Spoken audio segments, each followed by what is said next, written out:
And we're back. Now I'm here with Alexander. Hi. Hi. You've just played a massively huge game that just took a very, very long time and ended on game one, even. Absolutely. Yes. Now, you were playing Cosmo, Yes. and that was Monarchs. Now, Monarchs is meant to be one of the huge contenders for this weekend. I mean, what did you come up against last round?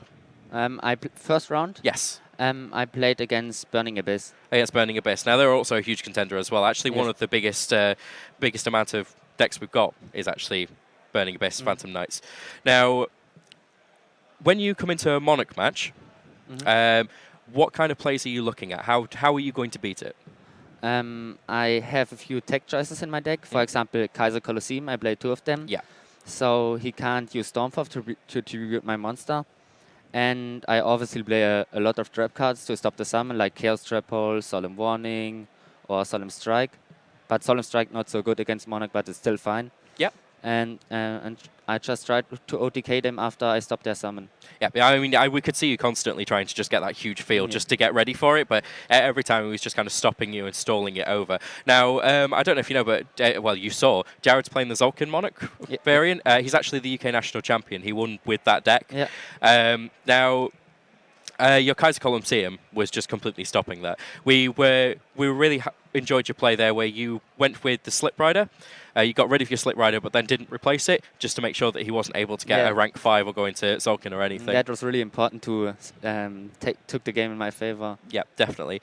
Now, you were on solo life points for that entire game. Now, we couldn't actually see how many cards were left in Jared's deck. Could you see how many cards were left in there? When I counted them, it was 6.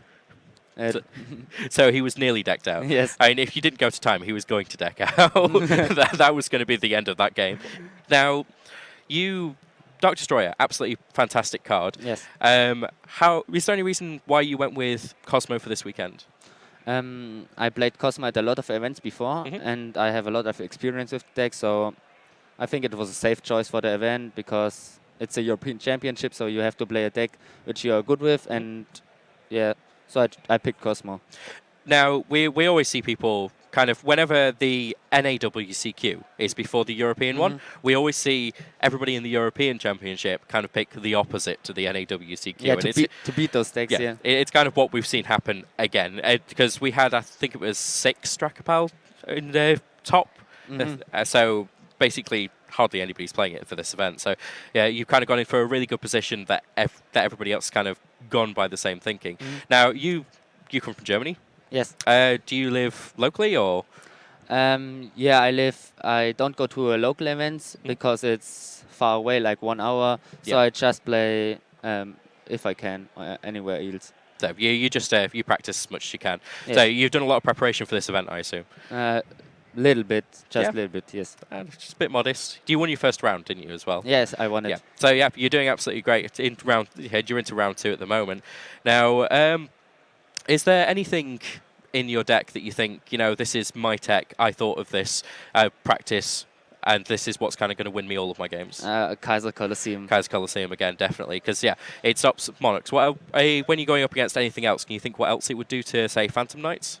Against Burning Abyss, it's great too because they can't make Dante. You most of the time only have like a Tin Can or Dark Destroyer, so they can't special summon 2 monsters. And if you go second against Monarch, it's great too because if they have Stormforth and Aether, and you activate Kaiser Colosseum, summon a monster, they can't use Stormforth and Aether during your turn. So it's a really great card. Yeah, that's the reason why I cited the 3rd copy of it. Okay, definitely. Now, you were just on stream. Now, I'm not quite sure what the figures are at the moment. It looks like maybe over 500 people watching. I mean, whilst you were up there on that table, were you thinking about that at all?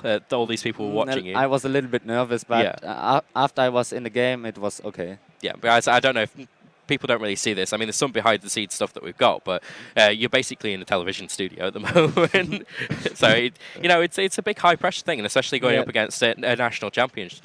You did absolutely fantastic. It wasn't easy, I have to say.